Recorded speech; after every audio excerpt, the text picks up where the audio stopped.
Hello, I'm going to borrow a page out of Welcome to Night Vale's book and take a few seconds before the show to plug some shit. We now have PortsCenter beer glasses, glass beer mugs. These things are handmade by my father with love, or at least begrudging affection. They're $20 each, and then there's shipping on top of that. You can use this to drink whatever you want. You can drink beer, or soda, or milk, or bees, really whatever takes your fancy. The link to buy these is going to be in the description below if you're on YouTube. If you are on the PortsCenter website or Retroware, there'll be a link below. Anyway, that's it. I'm going to go away.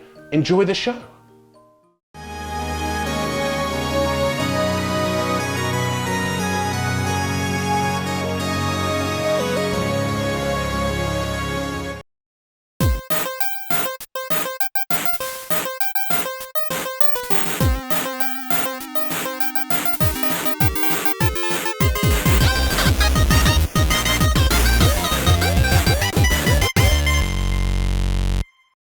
The Super Game Boy, marvellous piece of kit, the first consumer level means of playing Game Boy games on your telly, fantastic. But the Super Game Boy did more than that. It added a splash of colour to games, allowed local multiplayer for certain titles, usually fighting games, and also, most importantly, added a big pointless border around the edge of the screen. Hooray! But there aren't that many games that took advantage of the Super Game Boy. In fact, almost none of the games that supported this system really used the hardware to the best of its capabilities, with the exception of one game, Donkey Kong.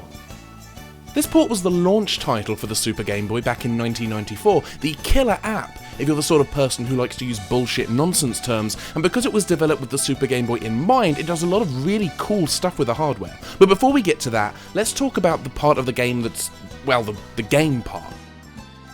If you're not familiar with Donkey Kong, then you're either a newborn baby or Brendan Fraser's character from Blast from the Past, because there is literally no other way you could possibly not know about this game. But just in case... This game puts you in control of everybody's favourite short, fat Italian plumber who's carelessly let his girlfriend, Pauline, get snatched up by a giant gorilla who absolutely does not infringe on any pre-existing giant gorillas with a penchant for running off with women. Incidentally, Donkey Kong would later go on to inspire the opening lyrics to the song Bottoms Up by Trey Songz.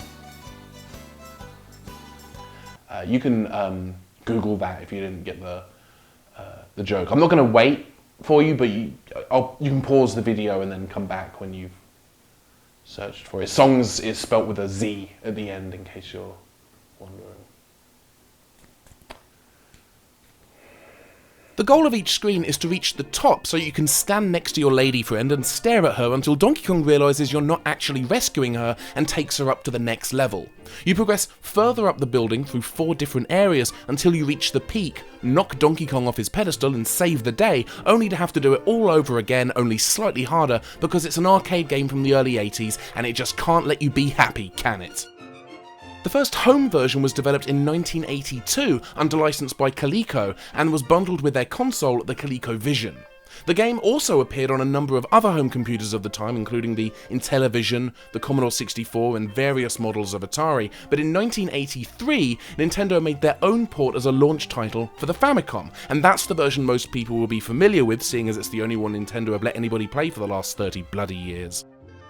The Famicom version is missing the game's interstitial screens, showing your progress and asking you how high you can get. A prudent move, considering it was those screens that led the FBI to insist on the inclusion of winners don't use drugs messages in future arcade games. Actually, that's a lie, ignore that. But the game is also missing levels set in a cement factory for some reason, but it has better graphics than the other versions, so that makes it a better game. The preceding comment was intended as a statement of sarcasm and is not in any way meant to suggest, by inference or otherwise, that the enjoyment one may derive from a video game can be determined by the quality of its graphics. Obviously. I mean, don't be so bloody stupid. Onto the Game Boy version then, a port that's something of a Trojan horse in that it's not actually a port at all. The first time you play it, you'll experience the familiar, recognisable levels of the arcade game, albeit resized and shrunken down a little to accommodate the smaller screen of the Game Boy. It even features the cement factory level that's missing from the NES version. But upon knocking Donkey Kong on his arse and rescuing Pauline, the game eschews taking you back to the beginning. Instead, Donkey Kong decides he's not going down quite so easily, snatches Pauline again, and buggers off, setting the stage for a much larger adventure.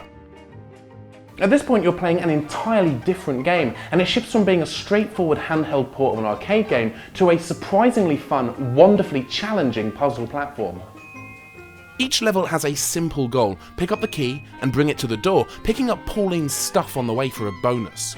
However, Donkey Kong has apparently enlisted the assistance of whatever the hell these things are, because there'll be critters, creatures, and various other pains in the arse trying to prevent you from getting that key to the door. Jumping on a baddie's head doesn't kill it. Instead, you can pick it up and throw it a la Super Mario Bros. 2.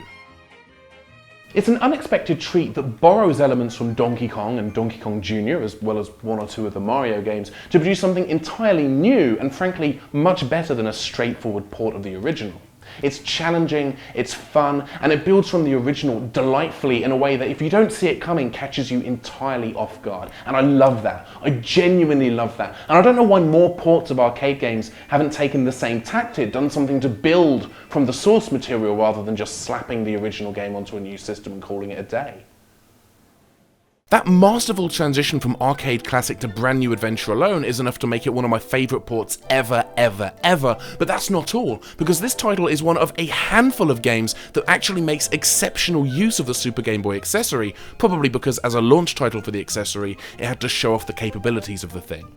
So few developers put actual effort into their Super Game Boy features, making it more or less pointless buying the accessory in the first place, but Donkey Kong goes above and beyond, with vibrant and perfectly chosen colours that work for the game, not against it. So while most Super Game Boy games look like this, Donkey Kong 94 looks like this.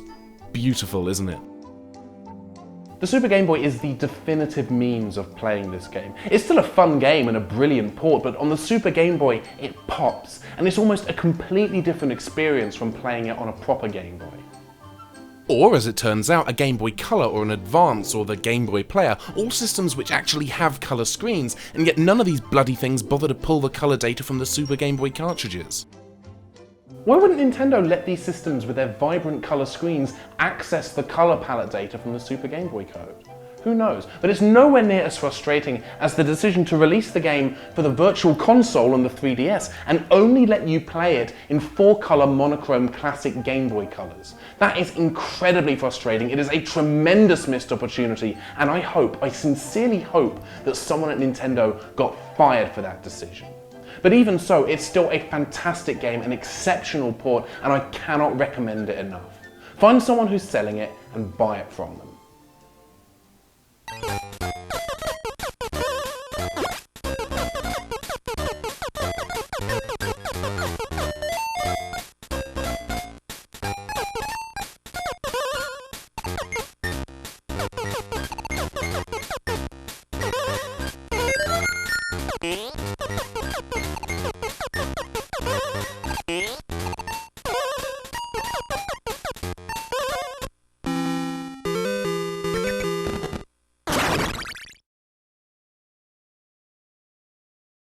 But the Super Game Boy did more than that. It added a splash of colour to games, it allowed The Super Game Boy, marvellous piece of kit. The Super Game Boy, marvellous piece of kit. The first consumer level means of allowing you to play. Allowed local multiplayer on certain titles, usually fighting. Fuck, come on.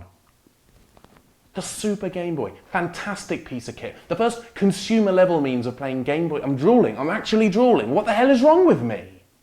If you're not familiar with Donkey Kong, then you're either a newborn baby or Brendan Fraser's character from Blast from the Past, because there is no gangly bingly bang bong bong.